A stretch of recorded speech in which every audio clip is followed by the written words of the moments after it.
Hi, I'm Merritt Black, Head of Futures and Commodities here for S&B Capital. The video you're about to watch is an interview that I did where I shared my decade plus of short-term trading experience as a futures trader. We really dive into some awesome details around my process, my strategy, how I think about entries and exits, and do a lot of different stuff. First, I'd like to let you know that we are starting a group mentoring class for September.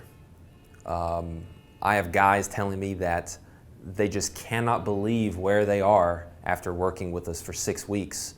The consistency that they're seeing in their trading is really just unbelievable, blowing their socks away. So join us for group mentoring.